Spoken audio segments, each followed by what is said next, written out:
claro que se ele começou a trabalhar com o ramo de flores, entender de pessoas, tem aquele xizinho da história que é qual o xodó das flores? Porque não é impossível que não tenha um xodózinho.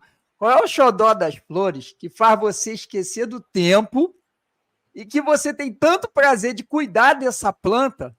Ah, tem gente que adora uma samambaia chorona, né? Mas tudo bem.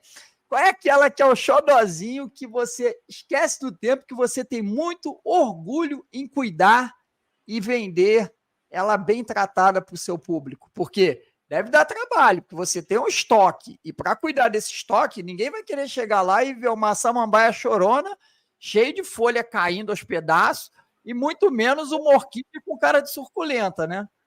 Não... Diz pra gente aí, qual é o teu xodózinho das flores? O xodó das flores são as orquídeas. As orquídeas pode passar anos, mas sempre vai ser o xodó. A orquídea, vamos supor assim, em datas, nós temos rosa de porte, que é as rosas vermelhas. Mas no dia a dia, são as orquídeas. Então, a gente tem que cuidar bem. A gente dá sugestão. Vamos supor assim, se você quer deixar a sua casa cheirosa, perfumada, você leva uma orquídea catleia para casa. A orquídea catleia, ela deixa a sua casa com um perfume maravilhoso. Quem gosta de planta de orquídea, chega na sua casa, vai saber, nossa, tem uma orquídea catleia aqui, porque o perfume é muito gostoso. Aí nós temos outras orquídeas. Nós temos a orquídea Wanda, que é um espetáculo de orquídea. Nós temos a orquídea Faenópolis, que é a rainha das orquídeas. E temos, assim, catalogado, nós temos 25 mil orquídeas catalogadas. Aí, saindo do ramo de floricultura e indo para o ramo de jardinagem, ou especificamente para o paisagismo, as pessoas me chamam muito para montar orquidário. Eu já montei orquidário com 10 vasos e eu já montei um orquidário com 3.500 vasos. 3.500 vasos de orquídea, um orquidário. Então, ali você monta, faz para a pessoa, e eu gosto que a pessoa esteja do lado para me explicar para ela o que ela usa, qual que é o adubo, qual que é o fungicida. Ela pode usar fungicida industrial, ou ela pode fabricar o fungicida na própria casa dela. Eu ensino também, porque nesse decorrer eu fui aprendendo. E aí, gente, assim, aprendendo com pessoas mais garibadas do que eu, para ter assertividade, para que a pessoa tenha lá a sua orquídea, para ela não morrer, né? E a gente tem que ter essa preocupação que a planta da pessoa não morra, né? Pode acontecer, quando você está no começo, acontece, né, Rich? Acontece. É verdade, verdade. Mas depois você vai aprendendo. Então, a paixão faz com que você aprenda.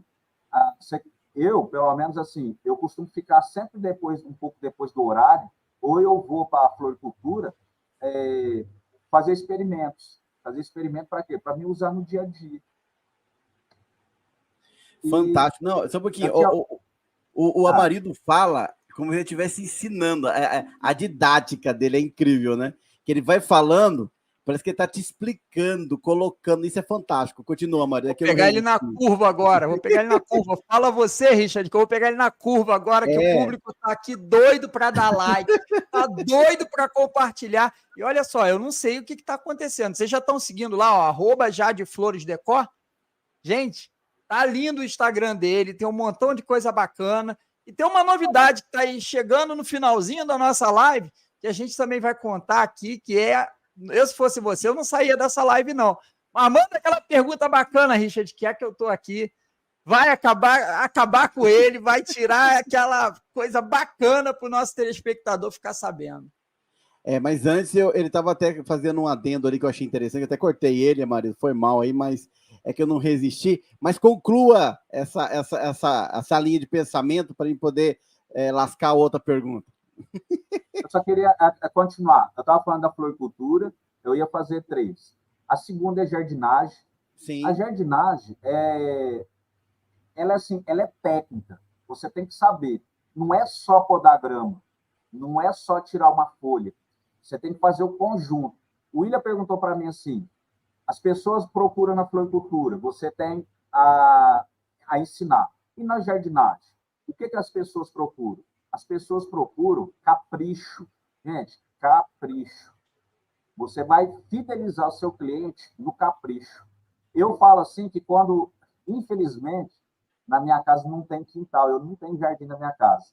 Então, mesmo que a pessoa me pague para mim estar exercendo aquele serviço, mas eu faço como se fosse para mim. Se eu morasse naquela casa, aquele jardim ia ficar daquele jeito. Então, capricho, podar tudo certinho, tudo. O terceiro é paisagismo. O paisagismo, ele é montar o jardim. Montar o jardim. Então, você vai conversar com a pessoa, vai ver o que ela gosta. Uma coisa importante, você tem que ir até o local, olhar o local para ver se as plantas que a pessoa está pedindo, ela se coloca naquele lugar. Não adianta nada a pessoa estar querendo colocar uma planta de sol aonde tem sombra. Ah, eu quero fazer um jardim de inverno. Eu quero pôr um jasmim-manga. Não tem como. Não tem como. O jasmim-manga vai morrer. Então, assim, eu posso colocar ele lá fora. Eu posso fazer ele de hall de entrada. Vai ficar show. Então, eu tenho que ver isso também. Então, e aí, outra coisa. Quando o empreendedor, se ele partir para o paisagismo, ele pode já pensar assim, esse jardim que eu estou montando, ele pode tornar meu cliente. Ele vai ser meu cliente de janeiro a dezembro. Então, você já vai fazendo uma carteira de clientes. Então, pode perguntar aí, Rich. Qual que é a pergunta? Não, eu já estava viajando aqui, eu já estava imaginando já o hall de entrada, já estava visualizando já a decoração. Eu também. Mas fala para mim, qual que é o aspecto mais gratificante dentro de uma floricultura? É legal, tudo bonito isso, tudo maravilhoso, mas nós temos que olhar o outro lado, né? Que é como é que você administra isso, né? Como é que você... Exemplo, eu sei que quando você vai comprar rosa, ela tem que ter um período, né? Ela tem um tempo de você... De comprar, ela vem com o botão fechado, ela tem toda uma refrigeração, aí você tem que sair dali para vir para cá, para colocar lá. E aí acontece, de repente, se você não fizer essa logística, pode dar um pouquinho errado. Conta pra gente essa parte, porque eu sempre fui curioso. Essa é a parte por detrás, né? Isso, então, é os bastidores. Aqui, nós temos o CEAGESP, onde nós compramos as plantas, encomendamos. Então, nós fazemos compra 2 vezes por semana. Então, essa parte, a pessoa vai ter que aprender, ela vai ter que ver assim, o fluxo de cliente que ela tem na loja, para ela poder comprar essa planta. Que nem rosa.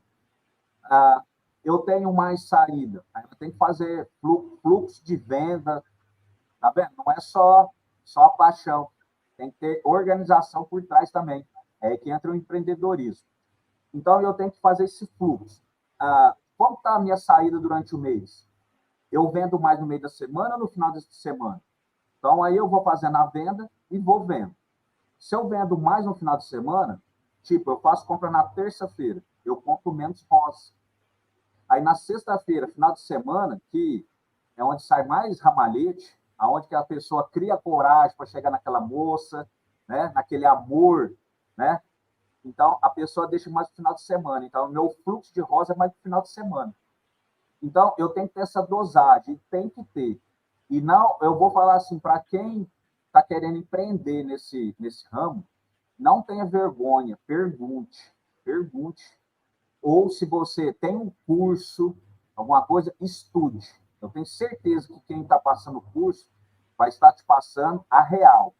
E acredite naquilo. Por quê? Cada rosa perdida é prejuízo. Cada orquídea perdida é prejuízo. Talvez você compra um monte, você não está atento no seu fluxo de venda. Né?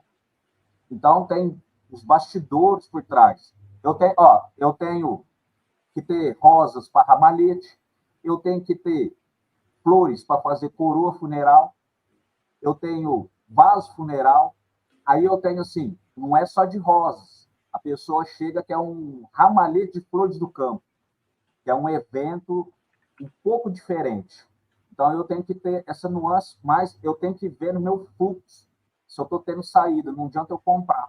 Às vezes eu perco uma venda, mas eu vejo, é sempre aquilo, a lacuna. Ó, eu já tive 3 pedidos de flor do campo, eu vou começar a ter um sobressalente aqui para me atender esse público. Então, é essa pegada que o empreendedor ele tem que ter no ramo de floricultura. Que fantástico, hein, William?